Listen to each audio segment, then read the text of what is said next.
Hi everyone, welcome back to the Physionic podcast. My name is Nicholas Verhoeven. I'm a doctorate student candidate in molecular medicine, and I hold my master's in exercise physiology, and I worked in a metabolism laboratory actually before my PhD.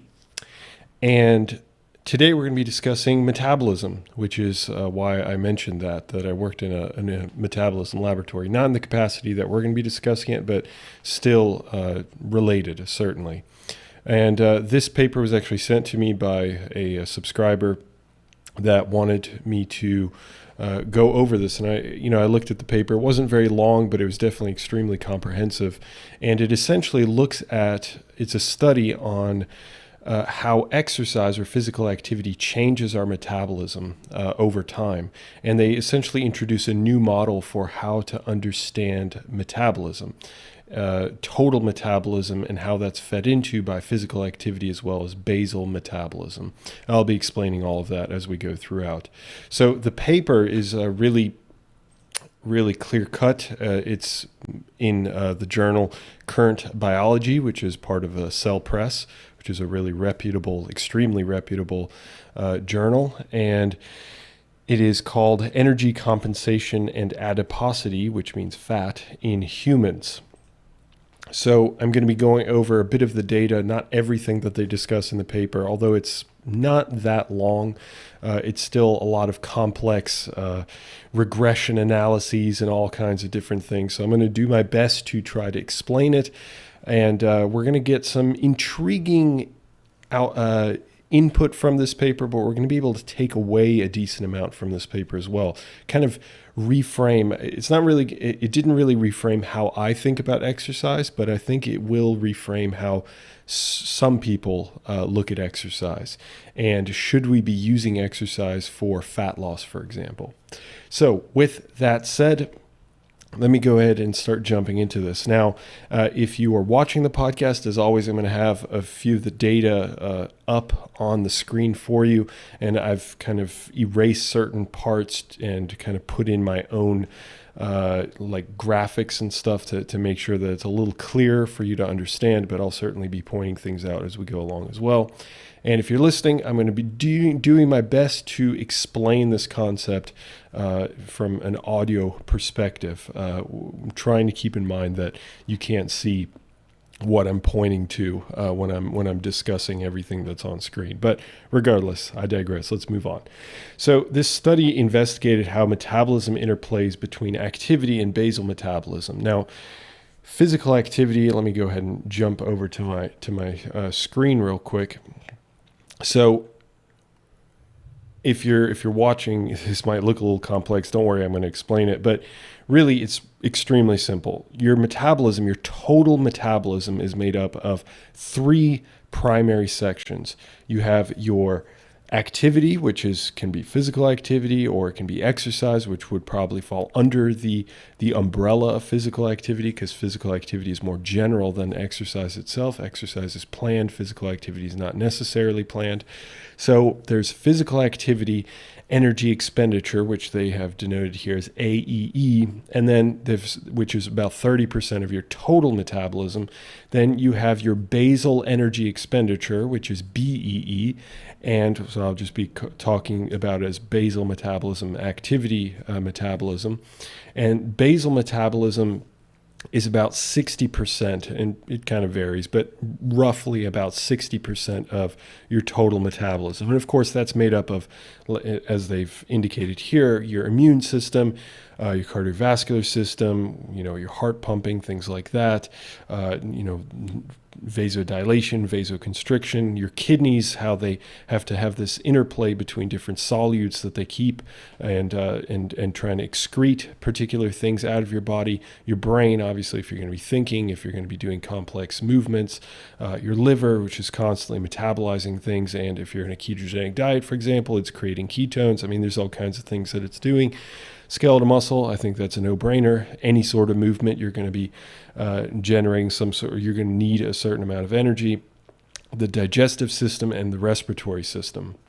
So all of that is stuff that's part of your basal metabolism. Now, I guess I should mention skeletal muscle. The movement part would actually probably fall in the activity section, but skeletal muscle just by existence also requires a certain amount of energy. So that part would fall under that basal energy expenditure. So we got 30% from physical activity, we have 60% from basal metabolism, and then that leaves us with TEF, which is about 10%, 5 to 10%, and that is the thermic effect of food. And that's essentially just the amount of energy that our body has to put into breaking down food. So if you eat a hot dog, that hot dog is kind of put together by tons of different molecules, these massive structures of molecules that are all kind of packed in together.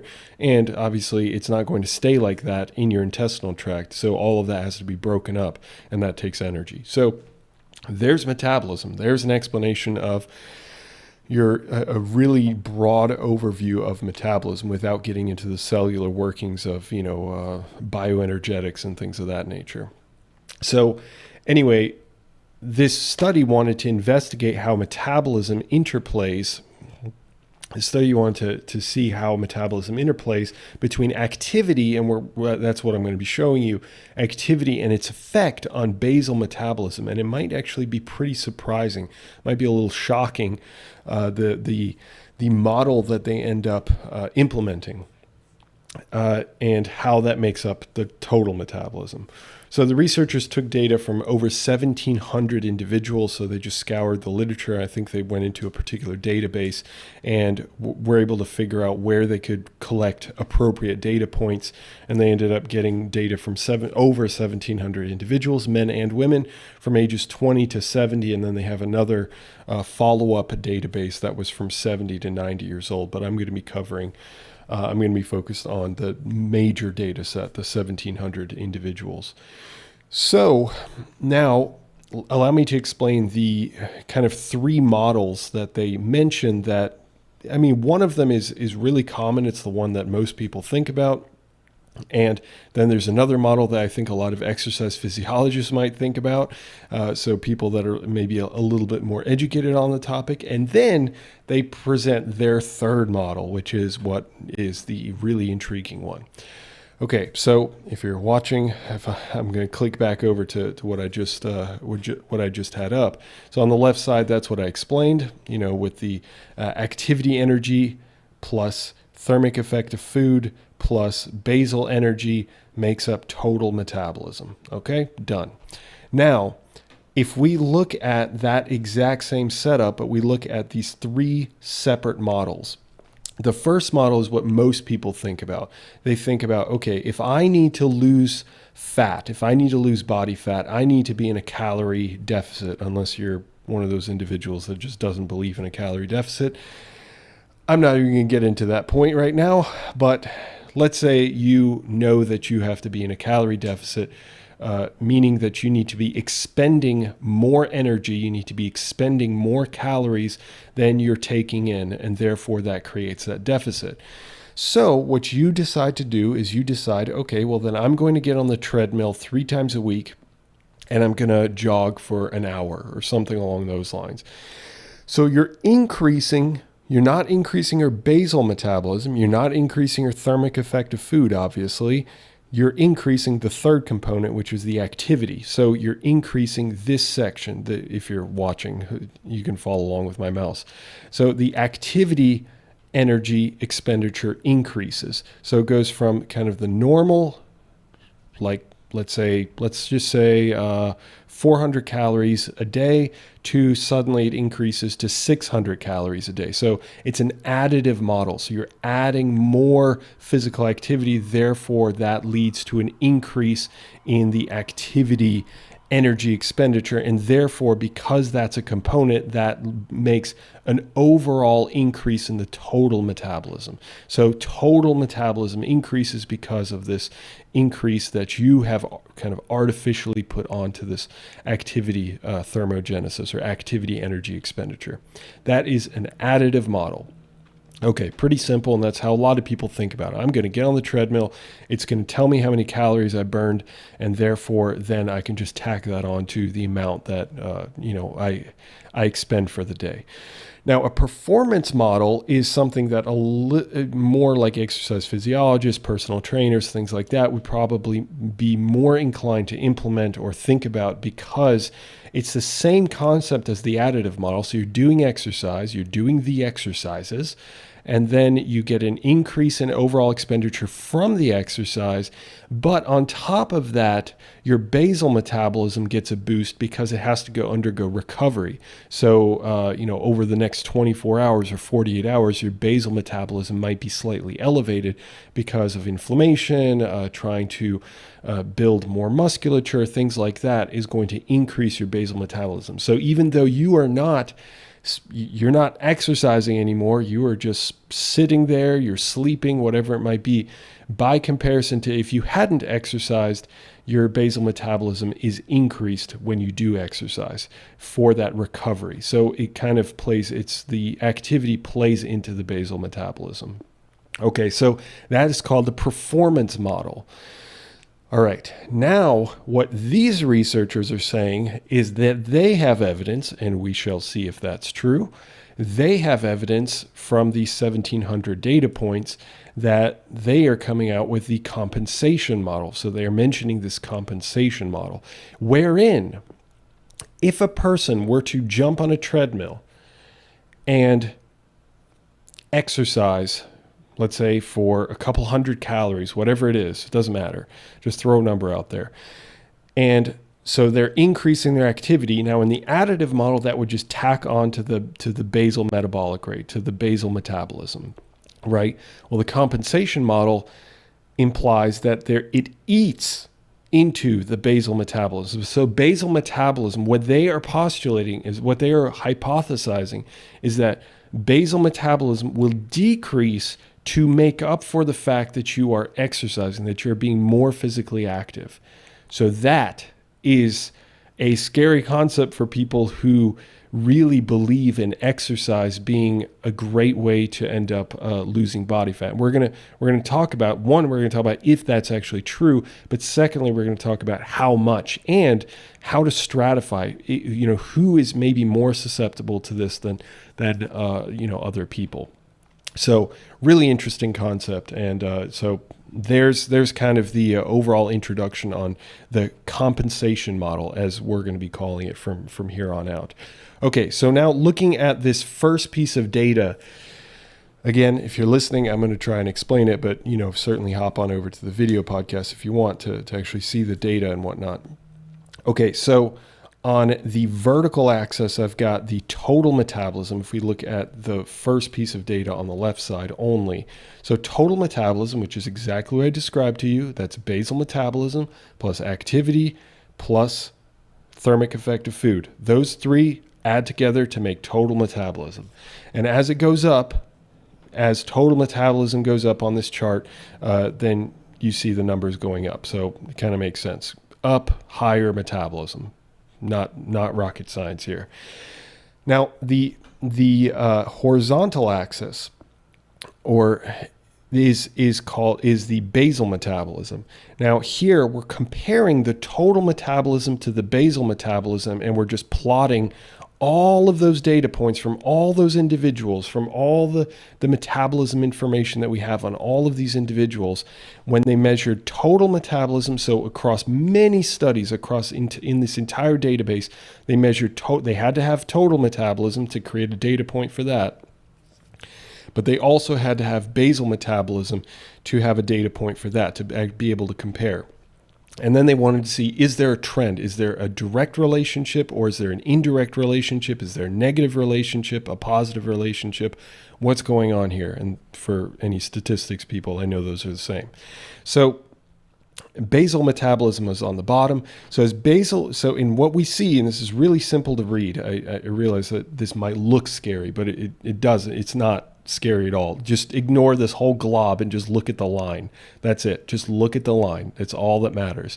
So as total metabolism increases, and basal metabolism increases, what's happening to the line? The line is going up, which means that there's a direct relationship, meaning that there's a positive relationship, meaning, to simplify this even more, that if basal metabolism increases, that there's typically a higher total metabolism. Okay, so that's not, again, rocket science. We've known that for a long time. If your basal metabolism is higher, most likely your total metabolism is going to be higher, unless you were to compare somebody who has a lower basal metabolism, but they exercise a ton, maybe, according to the previous models. Then in that case, then you would have maybe a higher total metabolism with a lower basal metabolism.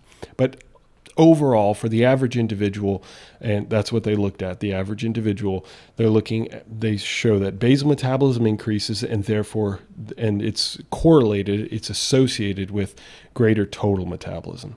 Okay, now they did the very similar thing, but they wanted to look at physical activity. So instead of looking at total metabolism, they switched the vertical with physical activity, and they want to know the relationship to basal metabolism.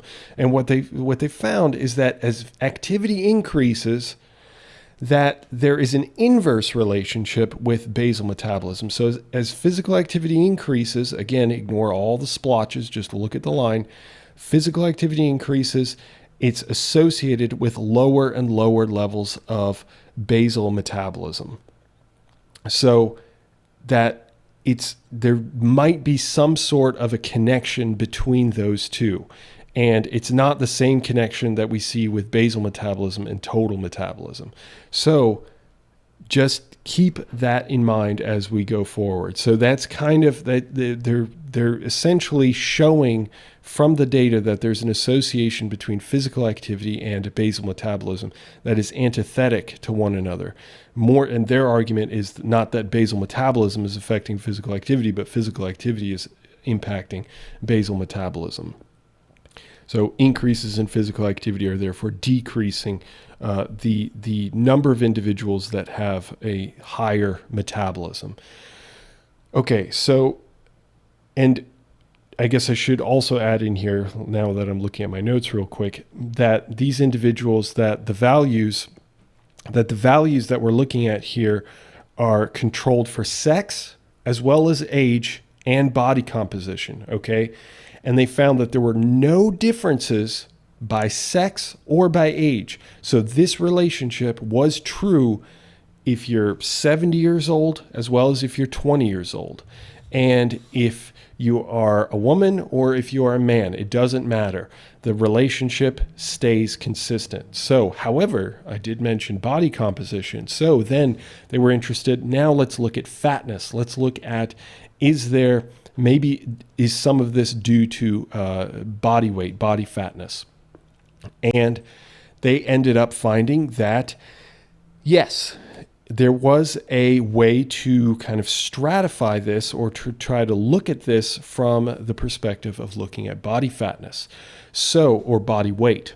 Technically, they use BMI, but again, these are in average individuals. This is not in people that train a whole lot or anything like that. This is in just kind of your average person. And this is a little confusing, maybe. I'm definitely gonna have to explain this if you're watching the podcast. But again, it's a similar graph, somewhat similar graph. Obviously, there's a line and there are a bunch of splotches. But you have body weight on the horizontal axis. So they're looking at body weight and is it increasing? And then the prevalence, or the number of people that fall under each body weight category. Technically, this was BMI, and I ended up erasing it and putting body weight because that's something that people recognize more often. So the prevalence was on the vertical axis, and they end up showing they're looking for the association between the prevalence and body weight. So the number of people that have certain types of body weights. You can see that a BMI of about 20 to let's say 25 or so, which is a normal BMI, a lot of people fall in that category, a lot of people. However, Then you get to, let's say, 25 to 30, there's a decent amount of people still there, like overweight individuals. And then you have people that are 30 to 40, which is starting to get into obesity, type 1 and type 2. And then you have 40 to 50 and so on and so forth. You've got very few people are in that category. And you have some people that are certainly underweight as well. So under a BMI of, I think the actual level is 18.5 or something along those lines. But anyway, the point is that that's what we're looking at. So they're just stratifying. This is how many people belong in each BMI category, each body weight category. Now, they ran tests. And they did, again, a bunch of complicated regression analyses that even I don't fully understand. I understand it for the most part, but there are a few elements that somebody a little more seasoned in statistics, especially in regression analyses, could probably educate me a little bit more, which is something I'm hoping to improve about myself in the future. But still, this data specifically is pretty clear. So what they ended up finding is that when you see this effect of physical activity on basal metabolism, so increases in physical activity decrease basal metabolism, that people that were normal weight, so people with a 20 BMI to 25 BMI, et cetera, something like that, they had a reduction in basal metabolism of 28%. So physical activity increased, their basal metabolism then compensated by reducing by 28%. Now, they didn't mention, as far as I remember, they did mention for a middle number, but they did mention for the extreme. So for normal weight individuals, you have a reduction of 28% in basal metabolism. For people who are overweight, however, there is a reduction of 50%. So that's a huge difference between those two. And then, of course, as you keep going along that line, in between the 20 and 35 BMI, that you get a middle number that there's, I don't exactly know what it was. So somewhere between 28 and 50%. So let's say 35%, something along those lines. But ultimately, the point is that if you fall in the middle, then you would have a middle reduction in your basal metabolism. So this then implies that there is something going on with weight, with maybe fatness, that leads to regardless, there's going to be a reduction in the basal metabolism, so that physical activity is going to have an effect, or at least is associated with an effect on basal metabolism, reducing basal metabolism. But that effect is much stronger for individuals who are overweight, meaning that the more exercise a person does that is overweight, that they're going to reap less benefits than a person who is normal weight and does relatively the same amount of exercise. That is pretty crazy. Now, let's discuss why. Why might that be? Okay, so they don't actually have reasons why, but they offer a few speculations. They throw out a few ideas, and I'd like to discuss those briefly before I finish things up. So it's possible that people there's two main possibilities. One of them I thought of, and the other one is brought up by the researchers. So it's possible that people who are overweight have some mechanism that makes them highly compensatory to physical activity. So if you are overweight, you just have trouble with that, where it's difficult for them to get ahead of it, and it takes double, if not more, effort to get into a calorie deficit from exercise. I just want to be really abundantly clear about this. We're talking about exercise here. Could there be something with nutrition? Yeah, maybe, but that's not what they're testing, so we can't make any assumptions about that. So it could be that overweight individuals just have this genetic programming that leads them to get to have even further reductions in basal metabolism when they are physically active, to the same level as someone else might be, which would be really unfortunate, of course. It's also possible that leaner individuals have a lowered compensation because they have less fat. So their body is going to be less prone to wanting to stop you from losing fat in that situation, because their body needs to be more efficient. So it's possible that you're getting this kind of double effect, or it's kind of a chicken and egg kind of scenario, because we don't really know. It's possible that overweight individuals just have genetic programming that's like that, or it's not something that's genetic programming. Maybe it's genetic programming in all of us, and it just so happens that once you get to a certain body weight or body fatness, that then eventually it starts to kick in more and more and more, and it's a compensatory mechanism that kicks in more and more. Who knows? But this overall opens the door, if we find that there are genetic targets that cause this compensation, to screen individuals for this genetic marker, or these genetic markers as a whole, once we figure out what they are, and tailor their lifestyle around it. So focused on nutrition over exercise, for example, for fat loss. So strong compensators, that's kind of a tough word to say, strong compensators would need to focus more on nutrition than they would have to focus on exercise. At least it would give them clarity on, hey, don't waste your time, or I shouldn't say waste your time, because technically you're still getting healthier through exercise that's independent of nutrition, but you still should be doing some exercise, but maybe don't focus on it. Maybe don't put all your effort into that, and maybe focus more on the nutrition style. But weak compensators could maybe focus a little more on exercise, and therefore could eat a little bit more in nutrition, because their basal metabolism isn't going to be adapting quite as much. Okay, so that's a lot. I mean, that's. But I think no matter what, I never told people like, hey, go exercise. That's going to be the best way to drop body fat. It just isn't. Nutrition is so much easier. It takes so much less time to do. And although you are definitely going to have adaptations, as I've discussed in previous content with adaptive thermogenesis, for sure you're going to have these decreases in metabolism. But that is also by factor of physics. As you lose body weight, and you move, then you're going to be moving less weight, and therefore you're going to be expending less calories, less energy. So a lot of this stuff is inevitable. It's just physics. You can't get around it.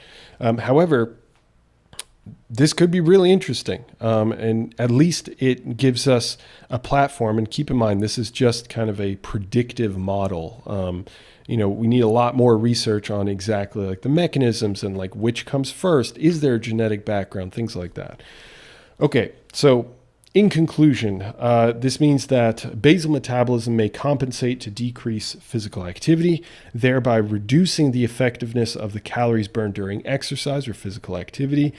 This effect may be even greater in individuals that are more fat, and the effect is not influenced by age or sex. So it happens in young and old men and women. And there you go. So if you have a program that's right now tailored towards, I need to exercise X amount to burn X amount of calories, that number that you're reading, one, is probably inaccurate just because it's inaccurate on those machines, like an elliptical or whatever it might be, a treadmill.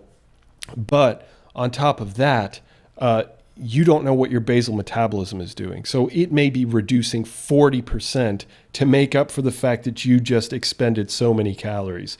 And how long that effect lasts, I don't know. Like, there's a lot of questions here that we still have to figure out. But hopefully, I really hope that you found this as fascinating as I did. And thank you. I hesitate to say the person's name that sent it to me, but thank you. I know if you're watching this or listening to this, you know who you are. Thank you for sending it to me. It was definitely interesting to read through. And with that, I hope that you learned something from this, and I hope to have the absolute pleasure of speaking with you in the future. Have a good one, guys. Bye.